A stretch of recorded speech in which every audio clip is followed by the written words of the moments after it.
आने वाले कलयुग में लोग जीव नहीं रह जाएंगे, तो बोले जीव असुर हो जाएंगे। जीवाश्चुरताम प्राप्ता, जीवाश्चासुरताम प्राप्ता, जीवाः असुरताम प्राप्ता। मनुष्य भी असुर बन जाएंगे, दिखाई देंगे मनुष्य, लेकिन उनके भीतर जो वृत्ति है वो पूरे असुर की है। उनके जो कर्म हैं, उनका जो बर्ताव है, उनका जो आचरण है, वह सब असुरों का है।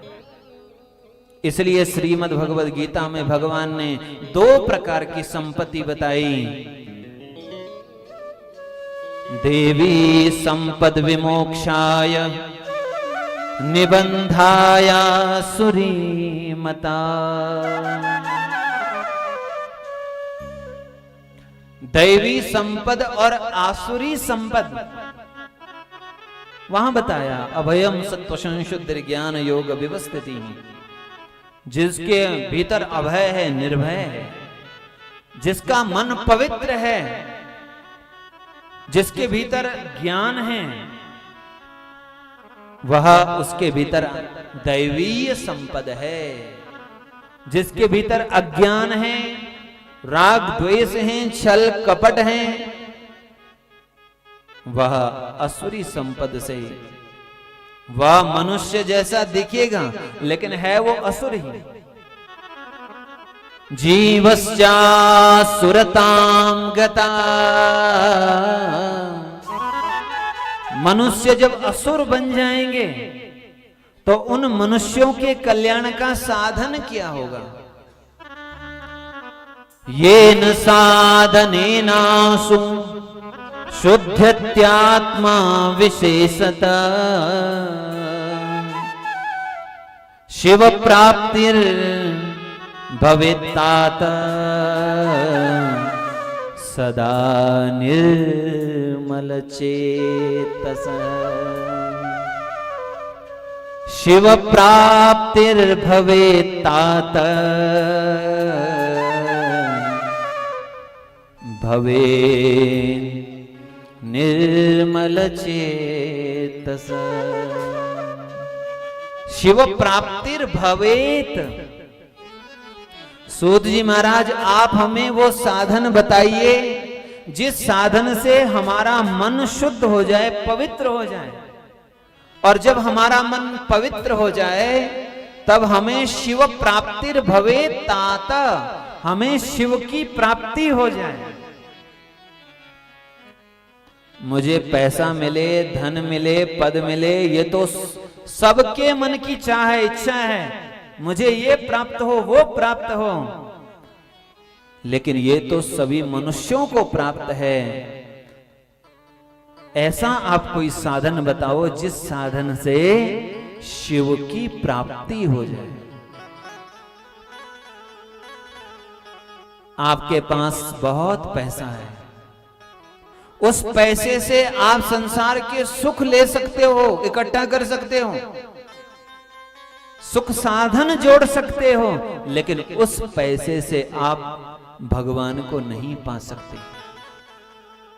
आपके पास कोई बड़ा पद है, आप बहुत बड़े पद पर बैठे हुए हो, उस पद के कारण से आप बहुत कुछ पा सकते हो, लेकिन उस पद के कारण से भी आप शिव की प्राप्ति नहीं कर सकते हो।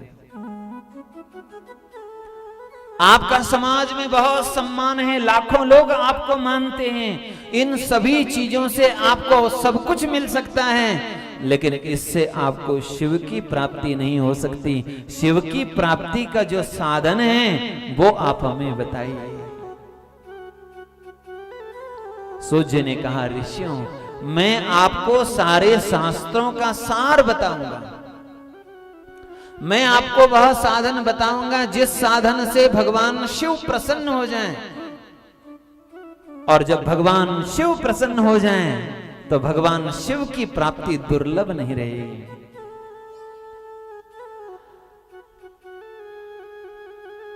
काल व्याल महात्रास विध्वंसकरमुत्तमम् शैवं पुराणं परमं शिवेनोक्तं पुरा मुने। वह साधन और कोई नहीं, शैवम पुराणम परमम, वो शिव पुराण है, जिस शिव पुराण से शिव तत्व की प्राप्ति हो जाती है। लेकिन ऋषियों, वह शिव पुराण की प्राप्ति केवल सामान्य सभी को नहीं मिल जाती, तो कैसे मिलती है? बोले जन्मांतरे भवेत पुण्यम, जब जन्म जन्म का पुण्य होता है तब शिव की कथा से, शिव पुराण से प्रेम होता है, शिव पुराण को सुनने में प्रीति होती है, रुचि होती है। भगवान की कथा में रुचि होना ना, ये भी भक्ति है। भगवान श्री राम ने शबरी मैया को क्या कहा? प्रथम भगति क्या है? प्रथम भगति संतन कर संगा, प्रथम भगति संतन कर संगा, प्रथम भगति संतन कर संगा, भगति संतन कर संगा। तो सारी रति मामा कथा प्रसंगा, तो सारी रति मामा कथा प्रसंगा, तो सारी रति मामा कथा प्रसंगा, तो सारी रति मामा कथा प्रसंगा, तो सारी रति मामा कथा प्रसंगा, तो सारी रति मामा कथा प्रसंगा।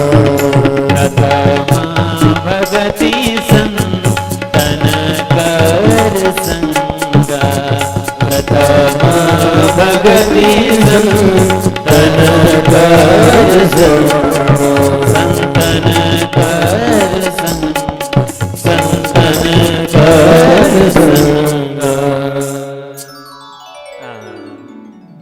पहली भक्ति कौन सी है? प्रथम भगति संतन कर संगा। संतों का संग होना यह पहली भक्ति है। संतों के संग में भक्ति होगी, ये बात अलग है। भगवान श्री राम सबरी माता को क्या कह रहे हैं? संतों के संग में भक्ति होगी, ये बात अलग है। पर संतों का संग होना भी भक्ति ही है, और कहा जाए तो पहली भक्ति यही है। यही बात भगवान श्री राम सबरी जी को कह रहे हैं। पहली सीढ़ी है। आपको छत पर जाना है ना, तो पहली छत पर जाने के लिए पहली सीढ़ी पर कदम रखना पड़ेगा। वो भक्ति की जो पहली सीढ़ी है वो संत का संग है। आपको विद्यालय में जाना है, पहली दूसरी तीसरी कक्षा में जो जाना है, उसकी पहली जो सीढ़ी है, बिना पहली सीढ़ी में जाए दूसरी सीढ़ी में प्रवेश कैसे मिलेगा? पहली सीढ़ी है संतों का संग। खुद भी करो, अपने बच्चों को भी करवाओ।